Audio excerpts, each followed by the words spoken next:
Let's welcome back Dave Seaman, sports editor at the Standard Speaker, for another Dave Day here on SSPTV News. And Dave, growing pains are a real thing. Just check out some of my early work on television. It takes a while, to get into a flow of things. You think of expansion teams in sports, so you might expect, maybe some struggles early on with new teams. Well, the Hazelton area Lady Cougar golf team 6-0 on the season. They were just at the Scott Greens Classic. They win the team title. Grace Babinchak had a 39, tied for first. She lost in a playoff, so she'll get silver. Marin Dremok, she won the bronze with a 40.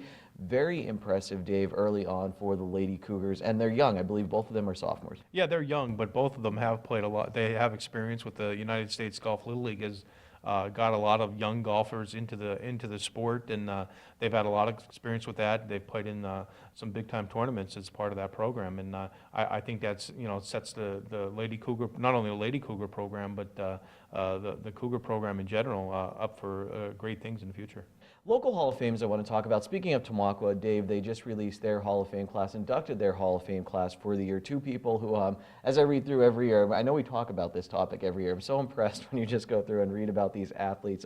George Patrol was on the swimming team, also on track and field. He did gymnastic exhibitions, and he went to the University of Miami to swim and play golf, and he was an assistant golf pro at the Valley Country Club, then the Tamaqua area golf coach. And how about this? Kayla Hope, she had the school record for assists in soccer, 4 District 11 track gold medals, and right now she's volunteering in rural Jamaica, helping at a stroke camp. She went to school for psychology, going for a doctorate now. There's a lot of impressive athletes and people, and we cover these athletes, and I'm always so impressed, when we talk with them, and you think about, they're impressive off the field as well. We spend a lot of time talking about local sports, but this is what it could do. It could really build the athletes and people in general into being these outstanding citizens. There's no doubt about it. And I said you're just blown away by the contributions that they've made, not only on the athletic fields, but in society and in their chosen profession. And when you look at somebody for the Hall of Fame, it isn't only what they do in the sports field. It is how they handle themselves, how they've deal with people, and they've been super people, outside their fields and their courts or whatever it was. And when you get a chance to cover athletes like this and recognize them for what the contributions they've made, it makes the effort all worthwhile. And Dave will be going into this year's class with the Hazelton Area Sports Hall of Fame. Dave, let's finish up with talk of the NFL. It was week 1. I was taking a break here at FunFest, laying on the couch watching the Eagles, and I was impressed by Carson Wentz.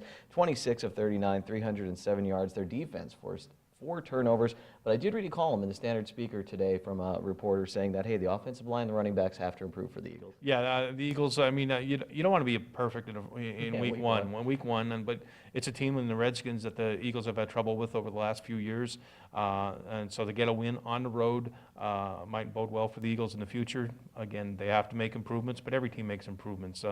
One famous coach that both of you and I know very well, you say you make your biggest improvements between week 1 and week 2 of the season. The Eagles have a tough game going against Andy Reid-led Kansas City Chiefs this week. So let's see where the Eagles take the next step. Carson Wentz showed some signs of making continued improvement, but he made a key mistake where he threw an interception, but was able to overcome that. And I think the strength of the Eagles, like you said, with 4 quarterback sacks, that defense is going to get pressure on opposing quarterbacks.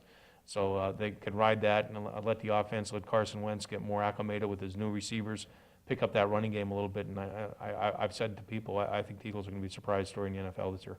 And Dave, I want to close up that coach, Joe Paterno, by the way. I want to close up with, week 1, the Patriots lose. People are like, oh, who's going to win the Super Bowl now? Or, I saw Patriots fans freaking out. There's power rankings every week. Penn State drops to number 5 after Oklahoma gets a big win, and USC jumps them. And a lot of Penn State fans are upset. I know maybe because they were left out of the college football playoff last year, but I think it's so early. It is so early, and we have all of this. Do we overreact because, hey, football's back and people get so excited? I think Packers quarterback Aaron Rodgers said it best a few years ago in an interview. He spelled it out, RELAX, relax.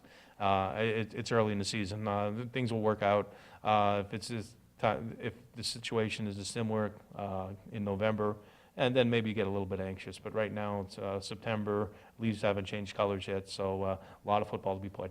That's right. Everybody relax, enjoy your fall a little bit, and enjoy reading Dave's work and Steve Stallone's in the Standard Speaker, and you'll see him almost every week here on SSPTV News.